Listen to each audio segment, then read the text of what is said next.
Hello, ladies and gentlemen. We are back with another episode, an exciting episode of Our Roots in Tea. And we are here because we want to explore our minds.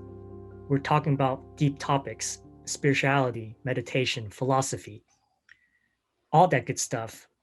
And today I am joined by the great Tait Alexander. Thank you very much for being on board.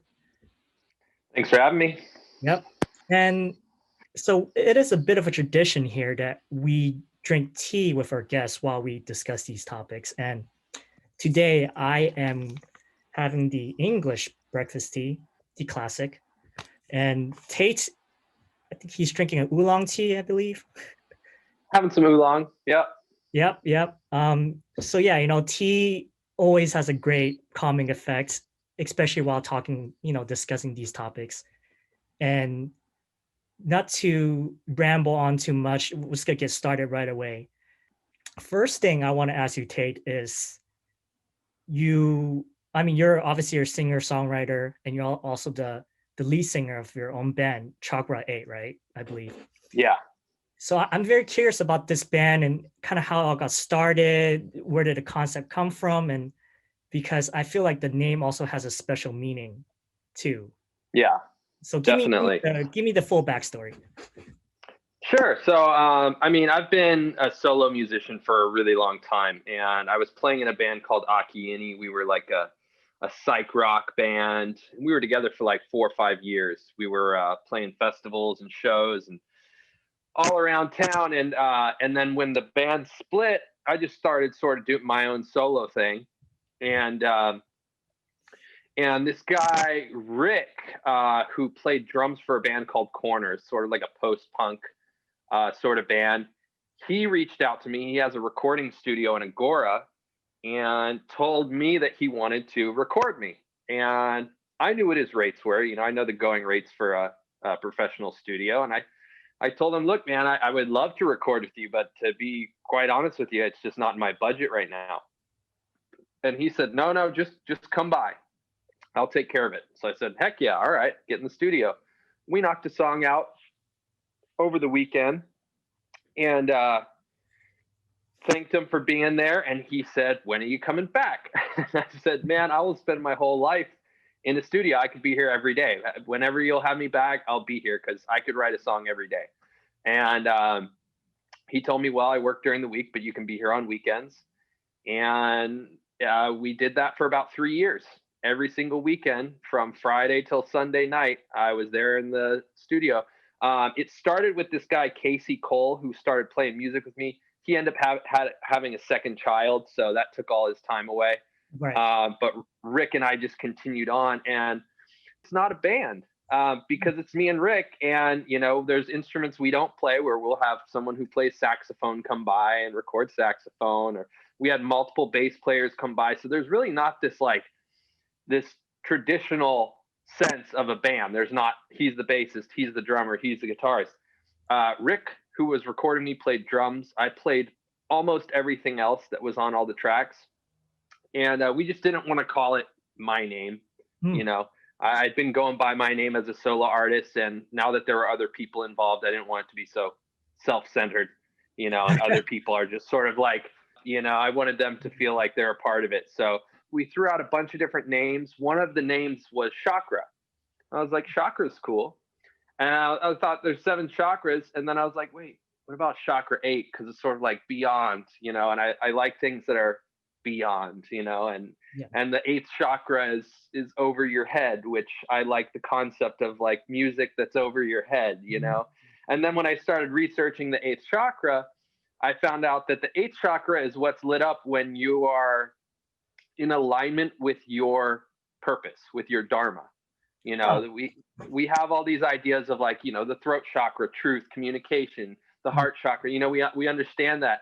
And I liked the concept of an 8th chakra being over your crown, because when that's lit up, you're in alignment with your dharma or your purpose. And for me, that's how music has always felt to me. And I also like that it's a chakra that's outside of your physical body, which to me indicates that we're not just here for ourselves. That's where our self merges with the world around us, this eighth chakra that's sort of outside of our body, you know, and it's I like the concept of it. So we went with chakra 8. Yeah, I realized because I did listen to some of your music, and definitely very spiritual sense, you know, like very, it's just very different. And I see that's actually very interesting with your whole dharma and things like that. So that means each person's purpose will be different, right? Because that means that connection will be different since. Yeah, I think that when you're in alignment with your purpose, everything feels right.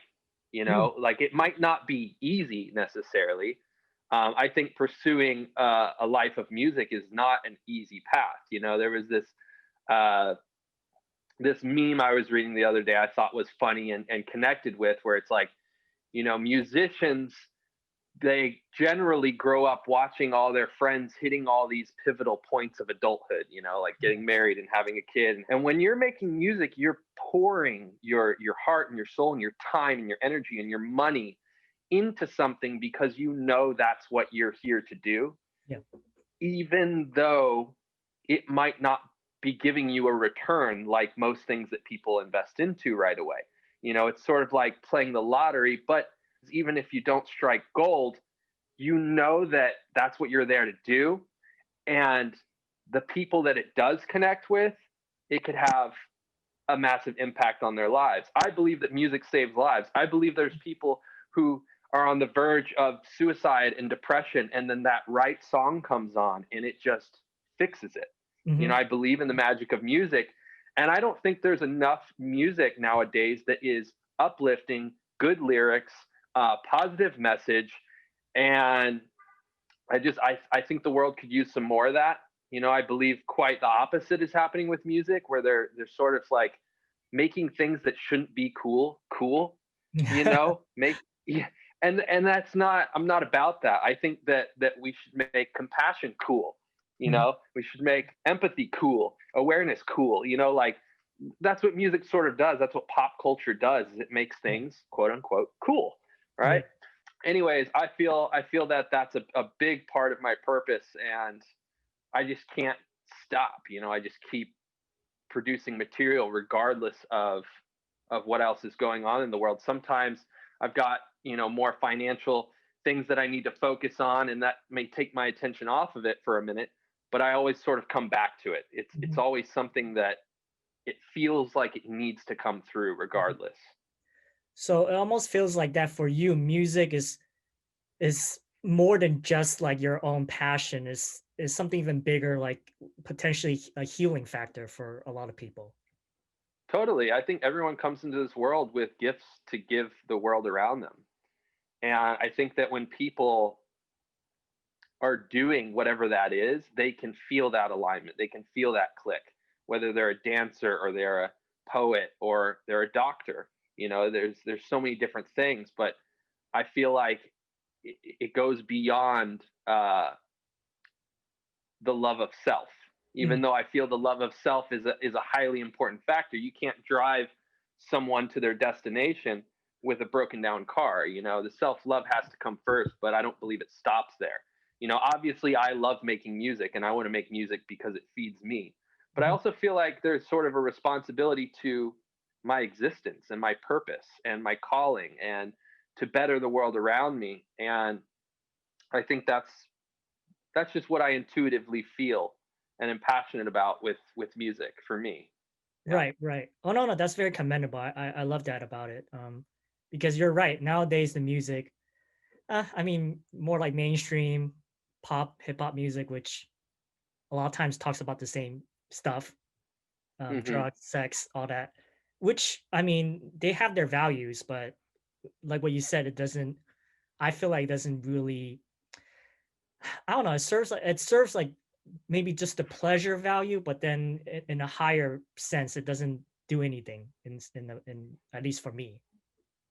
Yeah, I just don't find it very enhancing for our culture. And it's not just what they're saying, it's sort of the energy around it. Like Yeah, sex can be a very sacred and spiritual thing, but sure. when it's given this sort of weird perverty undertone, Yeah, that's just weird. And like even love songs, even a lot, you go back and you listen to some of the greatest quote unquote greatest love songs ever made, and Mhm. you really listen to the lyrics, they're like, man, it's very disempowering Mhm. music. It's very like, I need you, and without you, I'm nothing. And it, you know, you listen, just listen to the words, and it's like, wow, that song is not exactly what I thought it was. Yeah. And I could go down the rabbit hole of MK Ultra and why this all exists, but I feel that the music industry is for the most part a dark industry, Mhm. and I think those times are changing. I think a lot of people are waking up to what Sony is all about, and what all these big giants are really about. And Mhm.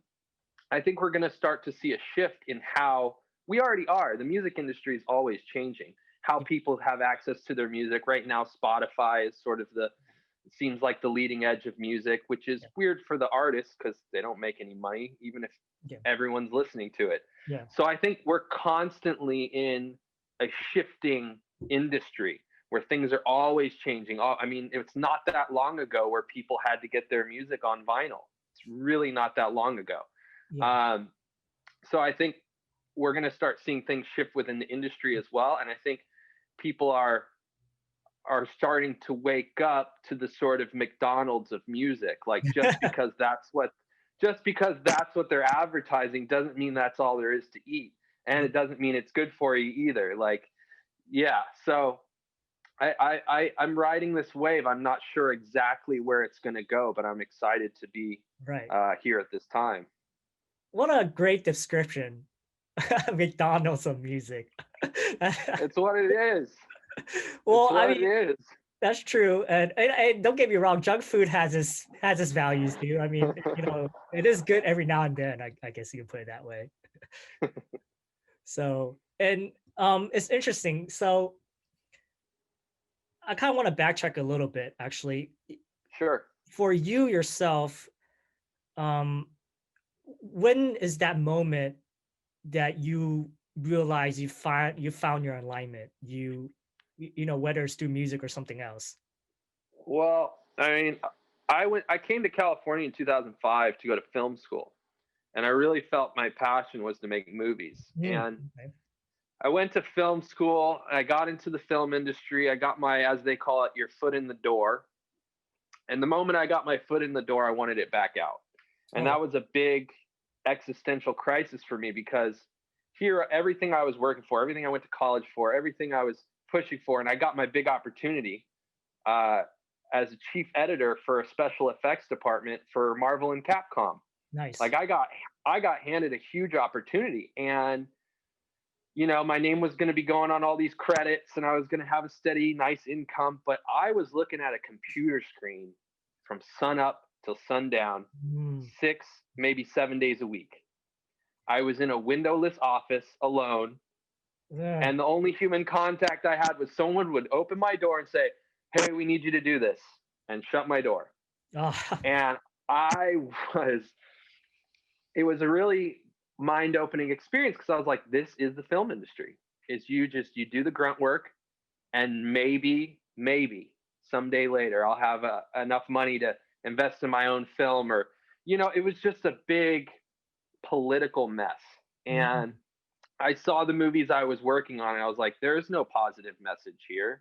There's no, this isn't any story this is the same story over and over again with different characters, and there's no real meaning. And it just felt gross. And I got out and just jumped in my friend's van and went traveling for 8 months around the States, trying to get my head straight, figure out, everything I was working towards. It was handed to me, and I didn't want it.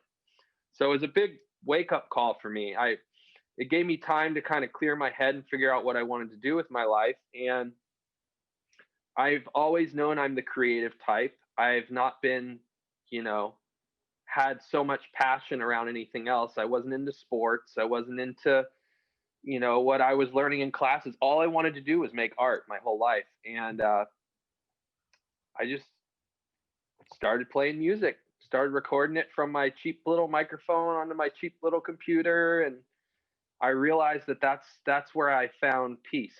That's where I found myself, was through writing songs, and there's so much that I can say through music that I can't say with my words.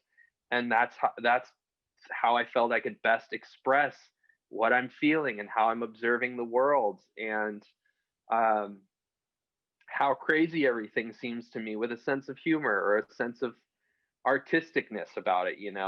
I can't just run around shouting at how crazy I think the world is, but if you give me a guitar and a microphone, I will, and people will enjoy it. So, Yeah. yeah. Well, because when you sing about it, it seems less weird than you shouting, in the street out loud. Right. According to society's norm. I mean, Right. who knows that if they're right or not, but um, that's interesting because I actually was also gonna ask you this too, because it's a little bit of a link what you just said. So you went through that experience, you went through the existential crisis, and then you kind of found your alignment with music. And because I know there was one interview that I heard on Spotify that you talking about the whole spiritual tunnel concept. Hmm. So is it during that time that you were kind of going into the tunnel or find yourself in the tunnel? So maybe I would yeah. say shortly after that, I moved into a community house, and it was a very quote unquote spiritual house. I mean, we had Sikhs and yogis, and it was a sober place. There was not allowed to drink or smoke. It was very strict rules to create what they thought was a spiritual atmosphere. I was going through uh, one of the biggest, I would say, the biggest breakup of my life at that time, and there was a moment where I was just depressed. I was in bed. I didn't want to get out of bed. I didn't want to leave the house. I had poured my heart into someone, and I was telling myself this story in my head, and I was just creating a real difficult time for myself. And I discovered this book, Ram Dass Be Here Now. And I read it. It was very helpful. And at the end, there's the spiritual cookbook. And I just went into what's called tapasarya. It's tapas. It's the spiritual sprint. It's strict. It's like, man, I was waking up at 4 a.m. I was doing the breath work. I was doing the yoga. I was doing the chanting. I was doing the whole thing. And it pulled me out of my depression. It got me focused on bettering myself and moving forward as an individual. And I mean, I took that far. I mean, later in life, I started doing Kundalini yoga, and got really into waking up at 4 a.m. and doing all the breath work and the chanting. I got big into plant technologies such as Aya, and just really started going as far as I could down the spiritual path. And the reason I call this the spiritual tunnel is that you've got to at one point come out the other end. Okay. Life is spirituality is very important. Developing self-awareness, exploring the mind, these things are very important, but if they're not integrated into a very grounded third dimensional plane, which is what we're on, it doesn't do you any good. And I've seen people go way too deep down the spiritual tunnel without doing the earth work, if that makes sense. I had a very mind-opening experience with Aya not too long ago. And it basically told me, if you want to go further with this work, you need to move away from this culture. You need to go into the jungle. You need to get rid of everything you own, and you need to go down that path. Otherwise, you need to stop. You need to take what you've learned and you need to integrate it onto the path that you're already on. It's one or the other, because this culture cannot accept someone who is breaking this culture. They cannot you become an outcast. You become someone who people do not like because you're breaking their fabric of reality, and people cannot handle that. They can't stand it. So it's either you have to sort of integrate these lessons, and you have to use them with gentleness to people who don't know them yet, and you have to be patient, and you have to be present, and you have to take all these lessons and sort of tone them down, turn the volume down a little for people who it's too much for. Or you go out in the jungle and you become that guy. you become the monk, you become the saint, but you don't push that on people. They come to you. They come find you. Mhm. And I spent about a year living alone on a mountain in a tent when I was growing cannabis up north. Wow. And I quickly realized that that is not the life for me. I'm too social. I love people. I want to be around people. And so I declined that path and I said, I'm going to integrate what I know and I'm going to start doing grounded work. And that's what I mean about the spiritual tunnel. At some point, through all the breath work and all the yoga and all the self discovery, you've got to come out the other end and you've got to start integrating what that work gave you into a very physical, tangible way of serving the world around you. It doesn't, it's not doing anyone good if you're spiritual AF, Hmm. but you can't pay your bills. Sure. That's a harsh reality that any spiritual seeker is going to one day or another wake up to and realize, man, what good is this meditation doing me if I can't hold a job or if I can't, fix my car or this or that. So I think it's very important for people on the spiritual path to create a balance in their life and uh, find ways of integrating a spiritual practice into a very, I would say, non-spiritual practice. Hmm. A very earthly, solid physical thing. Because, some people on the spiritual path, they start getting really into non-attachment, right? Yeah. Non-attached, everything's temporary. But man, if you were really not attached, you wouldn't be attached to continuing on in this physical body. You'd Sure. not be attached to your body. Like this reality that we're in involves a certain amount of attachment. And without that amount of attachment, you can't take good care of your body. You can't. You can't develop deep, meaningful relationships because there's no attachment to another person. So I think it's much more healthy to create a balance where you're allowing yourself to get attached. We're in the play, we're in the theater of characters, and let's get attached, and then let's break that attachment because it is temporary, right? Yeah. So that's kind of where I'm at nowadays is living in the middle and Mhm. not running too far to one extreme or the other. Everything's not physical, 3D permanent, and everything is also not temporary illusion spirit. Mhm. You see what I'm saying?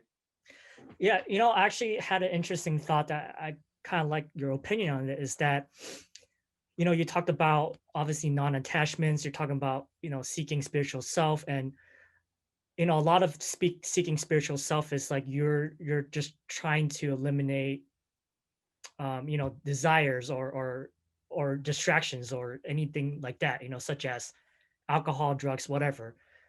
But it's interesting because do you think that people who work so hard to seek the spiritual path in itself is like an addiction in itself is kind of like Absolutely. it's almost I, ironical, I right? yeah, I had a big wake up call with that where when I was doing the Kundalini yoga, man, I step back and I look at myself and I go, man, I just have the biggest ego I've ever had. Oh wow. Like I think I am so darn spiritual. Like that's how I saw myself. I'm like, dang, I'm wearing all white and I'm waking up before everyone else and I'm so on the spiritual path. And I'm like, dude, like if it's helping you, great. Like I'm not gonna like knock it completely. Like people can definitely get some positive things out of that. But I think it's really important for people on the spiritual path to be mindful that they're not just doing it for a title, Mhm. like if it helps you, if yoga's helping you, great, man, like do it. But if it becomes, I've seen it way too much in LA where people just, they have this sort of arrogance Mm. about spirituality. And that's the opposite, in my opinion, of what spirituality is about oneness and connectedness and awareness with the energy field that we are all connected to Mhm. and feeding that and being loving to, like I said, it starts with self-love, but that's not the end. It ends with love that is neither self nor other. It's just witnessing the energy field that we're all in and feeding it and knowing what it needs and giving to it, whether it's the self or the other. And I mean, yeah, spirituality definitely. I mean, I think the most subtle of egos is the ego that thinks that it has no ego. It's Mm. the it's the trickiest ego there is. Whoa. And I think it's, for me, what's been helpful with the ego is just to see it for what I see it for, which is like, it's just a character. It's just a cartoon, right? Like, I don't believe in killing the ego. I don't believe in dissolving the ego. I believe in witnessing the ego and not taking it so seriously. Mhm. Like, understanding that it's just this cartoon that Yeah. we're all living through. It's a character.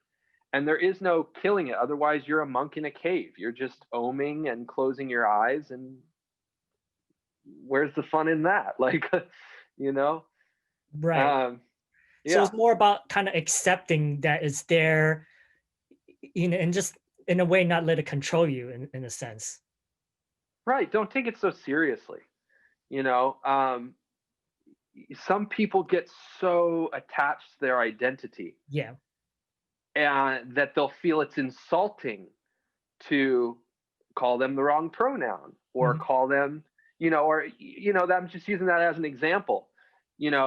For me, I believe that it's a very healthy relationship to have with your ego, just to not take it so seriously, to Mhm. understand that it's just a character. Yeah. It's just a figment of your imagination in which you project out into the world, Mhm. you know. But of course, like because you did mention about balance many times in Hmm. different aspects, right? And of course, you need to have some balance with that too, because I feel like ego, at least, is something that will drive people to achieve whatever or do whatever they need to do, right? Because without ego, I mean, I don't know if you agree with this, but without ego, then you can even argue we're just kind of roaming around and not knowing exactly what we're doing, right? Exactly. And that's why I'm saying, like, not to dissolve the ego, but just to see it for what it is, Right, which is right. a character, which playing a character, there's nothing wrong with that. Yeah. It's just, you play the character. You want to be successful, you want that to be your ego, do it. Mm, Understand that that's the character you're taking on, and then yeah. live it, embody it, and have Mhm, fun with it. Like, mhm, that's what the ego's for. And I definitely think that the ego can be used to push someone to create a better life for themselves. An ego that says, "Well, I'm successful. I'm a successful person." Someone else challenging, offended, or you're not, because you understand that it's your character. It's yeah. not really who you are at your core. It's just the show that you're putting on. So if they challenge that, that's okay. Right. And so I'm curious, like for you, sometimes in the voice in your head or your ego, what is your ego telling you sometimes? Good question. So there's there's two voices in my head, and I make peace. I have to treat them both as though they're guests in my house. That's the way I look at it, right? Mm, I want to keep both of them comfortable and happy. There is the dreamer. There is the sort of Abraham Hicksy sort of believe it and you can achieve it.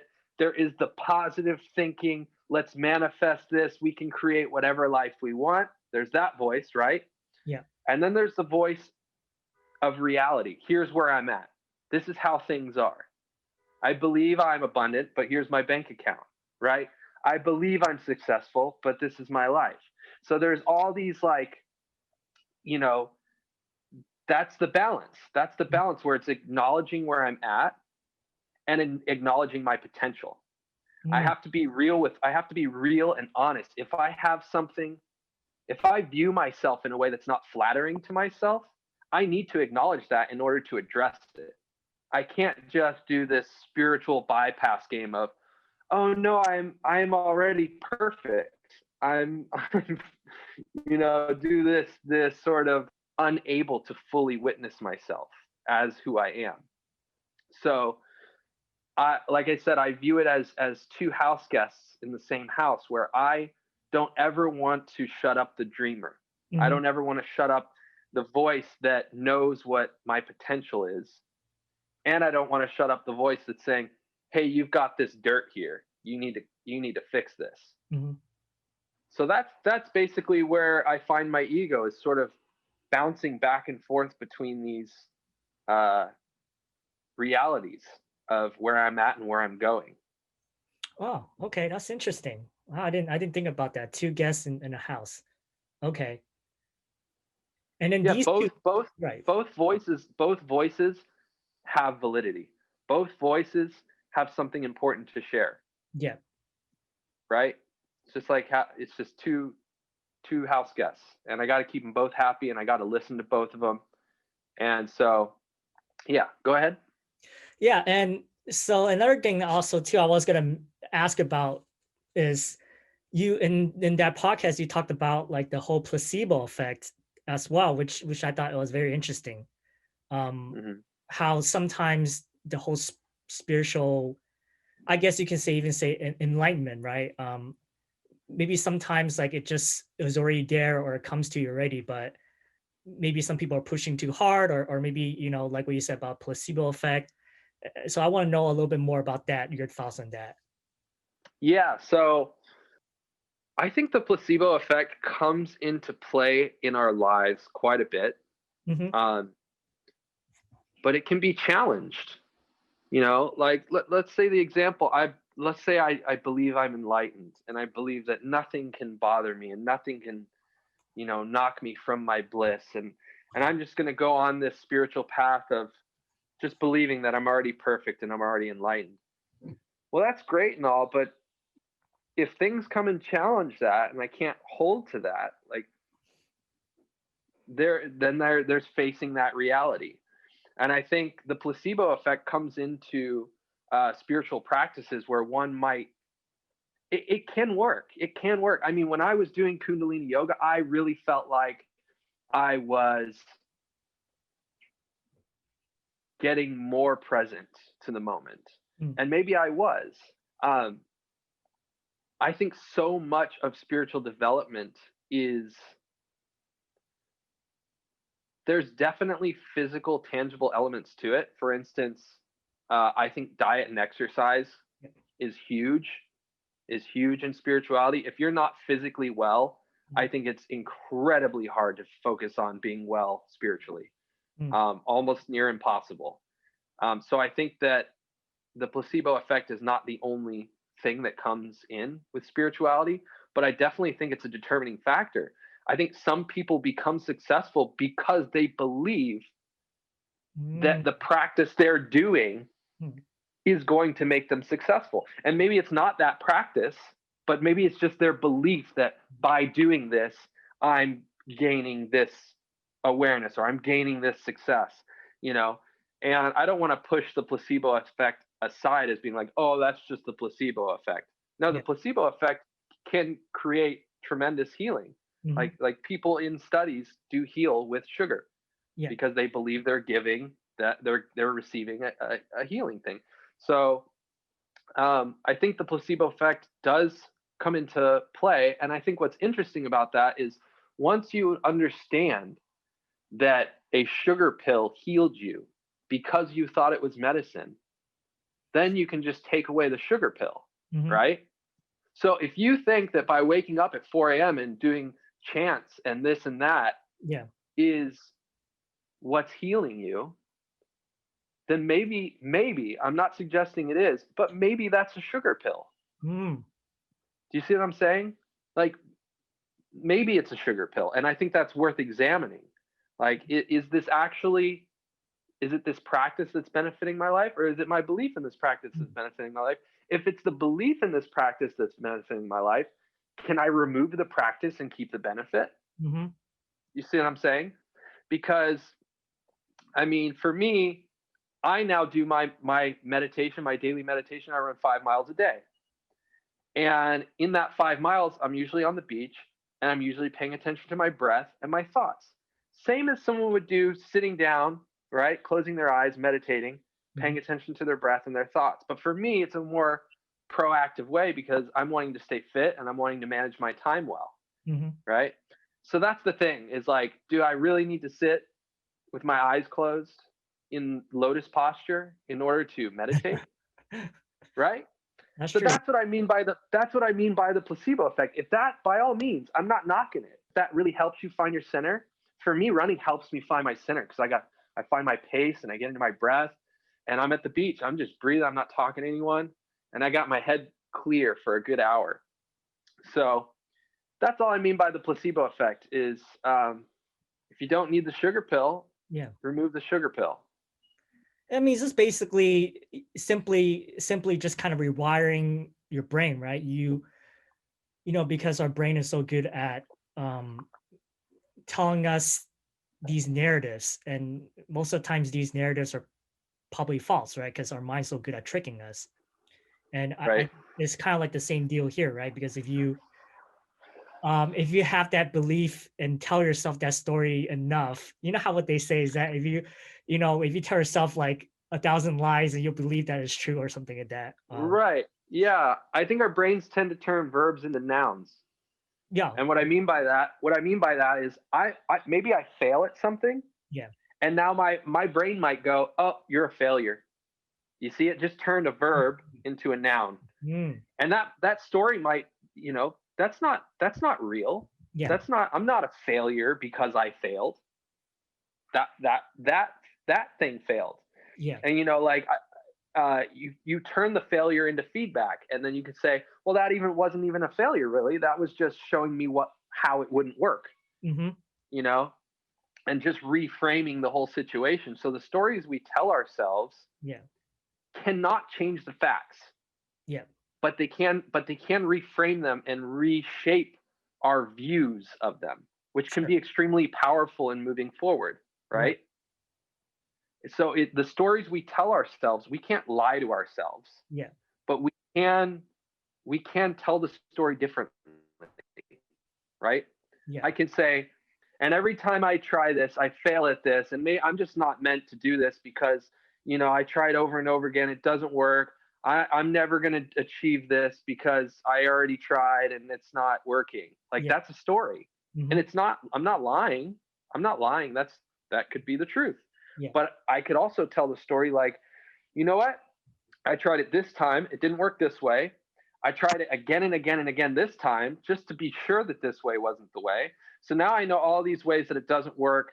And now I'm this much closer to figuring out the right way to achieve what it is I'm trying to achieve. Also a true story. Sure. So it's really important that we're aware of the stories we tell ourselves because, it's easy to get trapped in the mindset of, well, I'm just being honest. I'm just being real. I'm just telling it like it is, well, that's how it is. Yes. And there's a different way to tell that story. It's true. Because if anything, all these are really just obstacles, right? I mean, they're just in the way for you to learn, like what you said, learn how to do it. If that's how you see it. Yeah. Though. Oh yeah. Oh, that's true too. Yeah, it is their belief. There's people who just believe that the world is out to get them, and that's the way life is. Yeah. And that's the story they're in. Right. And then over the years, they keep telling themselves like throughout the, just that kind of negativity or story just accumulates, and then you kind of fall deeper into the hole, right? Because it's almost like that story becomes so prominent and just kind of there, I mean, look, we're all human. I'm sure, every single one of us has moments of going into that dark nihilistic place where this is how life is. It's just this and it sucks. And this is just a harsh reality. Those moments come and go for everyone, I believe. We get into it, but then, just like the seasons, just like the storm comes and goes, and then we move on and we can step back and say, wow, I'm so thankful that happened. It really brought up a lot of emotions and really inspired me to be a stronger individual. It really inspired me to make some changes in my life, and it helped me learn how to communicate better. It helped me to this and that and that and this. Cool. I do have a follow-up question, is that for you, on your personal life, besides, break up with your girlfriend back then, were there any other challenges that really made you question your, either your mental approach or even your spirituality, or even question yourself like, oh, am I actually out of the tunnel, or am I still in the tunnel? Hmm. Yeah, I think for me, the biggest trigger I have in my life is around money.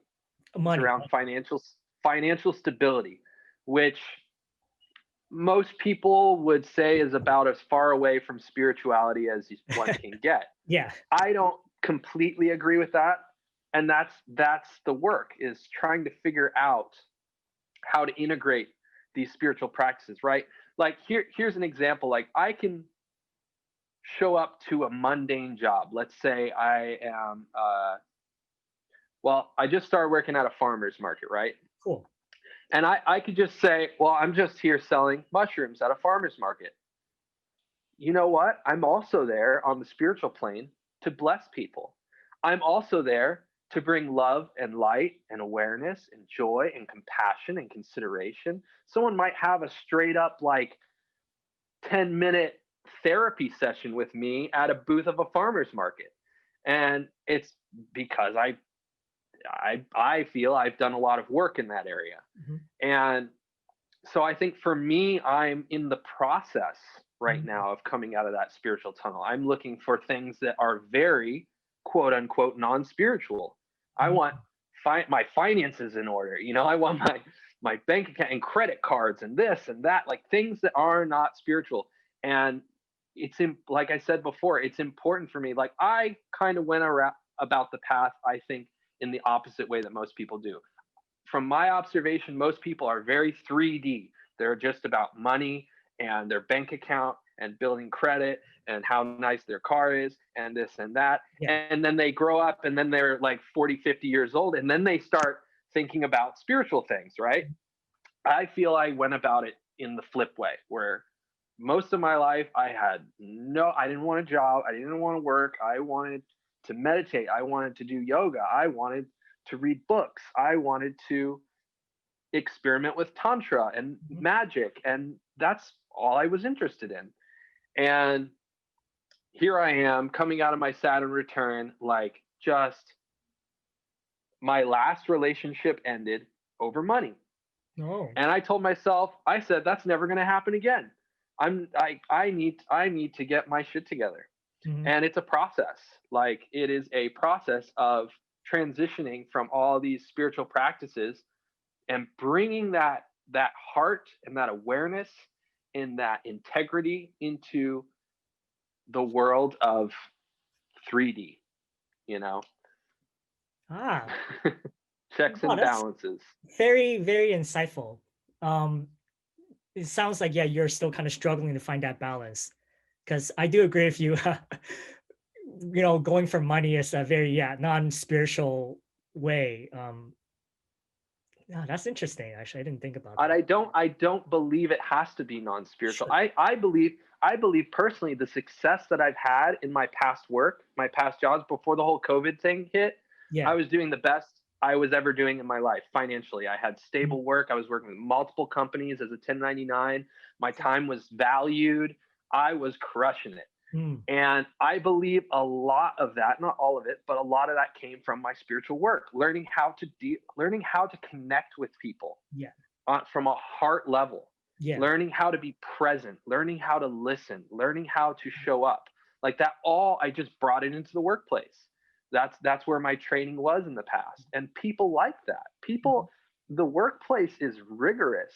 Yeah. It's numbers and heady and it's just people are stuck. And when you're in the middle of that and you get a big smiling face, obviously you got to know the work too, and you got to know what you're doing, and you got to be good at what you do. Yeah. But man, showing up with positive energy, being conscious that everything is vibration, and the vibration I put out is the vibration I'm getting back, and all these spiritual lessons, you integrate it and bring it into the workplace. And right now I'm in the process of rebuilding myself up in this way, because I didn't go to business school. I wasn't trained in marketing. I don't have these sort of experiences. I have all these spiritual experiences. But now I'm showing up in the physical world saying, I don't know how to do this. I'm willing to learn. Mhm. Put me to work. Let's do it. And go in there with a positive energy, which I feel in the workplace can go a long way. So, Okay. Yeah, yeah. because the workplace tends to be very, I guess, robotic, right? Because it does feel like a lot of people are kind of, this is actually another friend who described it to me, is that they feel like everyone's on autopilot. I Hmm. mean, it's starting to change now because of the pandemic, because I think the pandemic is kind of like a wake up call for a lot of Hmm. people.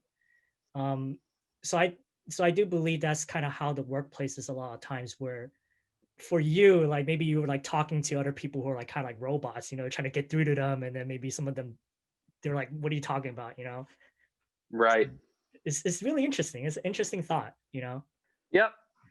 So that's I'd say I'm in the process of coming out of the spiritual tunnel, and the light there is bright, Great. and I have a lot to learn, and I'm just putting myself out and saying, hey, I'm here to be of service. How can I help? And trying to find the way in which I fit into this world in a way that's valued, in a way that that's what I found with my last work in sales. I was a brand ambassador for jobs, Oh wow. and I found that I was just naturally enthusiastic about healthy food. Yeah. I just like that. Yeah. And it turns out people will pay you a lot of money to be really excited about their products. I'm like, great. They value that because you go out there and you tell other people about it, and then they buy more of their products. And I'm like, great, this is a great fit for me. So, I've my whole life been pursuing music and creative endeavors, and I'm still open to the possibility that this will bring me financial stability. I'm still working towards that on a weekly basis. I'm still Yeah. feeding it like anyone would feed a business. Mhm. Most businesses start out in the hole for a long time, and Yeah. then boom, one day maybe they catch their break. And I still feed music like that. Like I said, regardless, I'm going to make music because it feeds my soul, and I believe it helps other people who also like my music. And I'm creating balance and finding other ways to show up and be of service that people value, which might not be so uh, glamorous as Sure. the rock star. Yeah. Yeah. Not everyone gets to be a rock star. Yeah. I think I'm a rock star, Yeah. That's and good. I continue to express myself like that out to the world. I'm just learning other ways to show up and to be of Yeah. service. And are you still continuing to, going through your routine, meditation routine and all that stuff? You still keeping up with that? Absolutely. I run 25 miles a week, Oh, 5 miles, 5 miles, 5 days a week. That's my meditation. mm, I jump in the ocean for the cold, salt water. That's really part of my spiritual routine nowadays. Um, Outside of that, I'm being very grounded right now. okay. I'm doing things that I see as spiritual. Cleaning my room is spiritual. Yeah. Cleaning my car is spiritual to me. Organizing my closet, that's a spiritual practice. I think, Osho said something. He's like, meditation is not something you do. Either you're always meditating or you're never meditating. And I'm paraphrasing, but that's the concept, is to bring awareness and love and consciousness to every area of your life, unless you want to be a monk, unless you want to just shut the world out. It's Yeah. like we have to learn how to be present, loving, and to do things with intention. Hmm. Like, why am I cleaning out my closet? I'm cleaning out my closet because I love me and I deserve to have things neat and organized, and I'm holding on to trash, and this trash can go. Like, I'm not using this. Like, throwing the intention into the daily work, you know, gives it meaning. Sure. No, that's great. You're absolutely right, because each person's meaning is different, because for you, cleaning your car, I mean, washing your car, cleaning your house is to you spiritual. I mean, maybe to someone else, doing something else is spiritual, right? So everyone's, I guess, each person's belief is different, or spiritual belief. Sure. Okay, cool. And last question, before we wrap up, because we are getting close on time. For Okay. you, so I guess the last question is, how have you been adjusting to this crazy year, crazy pandemic life? Jeez. Well, first of all, I got super blessed because right before the whole pandemic went down and everyone was quarantining and stuff, Yeah. I met the most amazing woman. She's my partner, and we've been together since this whole thing happened. And I'm watching people online like struggling to hold their relationships together. Yeah. And I just felt like we were sort of like a powerhouse for quarantining. Like the fact that we got to quarantine together was like a blessing. It was like right at the right time. Mm. So there was that, which just made the whole process more enjoyable. Um, there's a lot of growth there. There's a lot of growth in ourselves, in learning to communicate. I mean, to be together during such a strange cosmic economic time, Yeah. it was just really, really cool. Mhm. And I started making my own hot sauce and selling that. I had to get creative, you know. Oh, wow. I had to shift gears. I was like, okay, all my work, every single job, I was working for multiple companies, just shut off, like Mm. the whole thing. I was like, I got to figure something out. Started making my own product, selling it here and there. I tried a bunch of commission only sales job, wasn't working out for me, didn't feel in alignment. So, you know, we just have to learn to adapt and shift gears. And I was just sort of throwing myself here, looking there. Definitely got more time to focus on my physical health. I Mm. started taking martial arts classes and working out more and got into a strict diet and just am really seeing progress in those ways. You know, I think that sometimes life, when it throws us a wall in one way that we're trying to progress in, we Yeah. can channel that energy somewhere else. You know, Yeah. maybe it's a breakup and all that energy we were pouring into that other person. Now we have the opportunity to pour that into ourselves, or vice versa. When you meet someone new, you're just giving yourself all this energy. Now you get to share that. Or, you know, you lose your job, but now you haven't been taking good care of your health, and now you have all this time and energy to start putting into your health, you know. And like, that's just life. There's fluxes, it comes and goes. So I think the best thing to do when life gives us a big fat no and shuts something off for us is figure out where we can channel that energy. Mm. Like, you know, that energy wants to go somewhere, it wants to move. I Yeah. personally have been just training hard in my physical ways and continue to put myself out there for work. I just started at the farmers market 2 days a week. I think that's going to open up some new pathways. I feel so happy at the farmers market. People there are so friendly. Yeah. So I'm stoked about that opportunity. Um, so yeah, I think with any transition in life, you just have to like acknowledge that something being shut down and shut off is, we have only time and energy. Yeah. And if that time and energy is being shut down in one area, that time and energy, now there's all these other channels for it to go down, you know. And it's, you know, you maybe wouldn't be able to have done that because all your energy was going there. And this might be a greater opportunity than the one that came before, you know. So, and it's going to offer new ways to grow and new ways to learn and stuff like that. So I've just seen this whole pandemic as a way to learn to adapt Mhm. and open myself up to new Yeah. potentialities and possibilities. Oh, that's excellent. I love your adjustments. Glad to hear everything's working out great. Love it. Yeah, I mean we're gonna wrap it up here, and it's delightful talking to you, Tate. I love to have a part two at some point. But yeah, you know, we'll cut it short for now. I'm sure we'll be back at some point. And I will have to ask you about the hot sauce and whatever products you're trying to sell, just because I'm curious. Sure. Yeah, I sell a superfood hot sauce Cool. with like shilajit and goji berries and all that stuff. Nice. So yeah.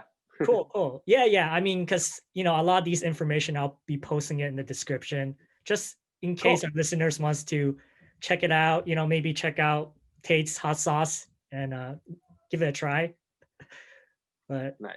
yeah, thank you very much, man. I really appreciate it. You know, for spending the hour of us. And yeah, I Yeah. mean, hope everything goes well, and then we'll be in touch again, and we'll go from there, and Sounds good.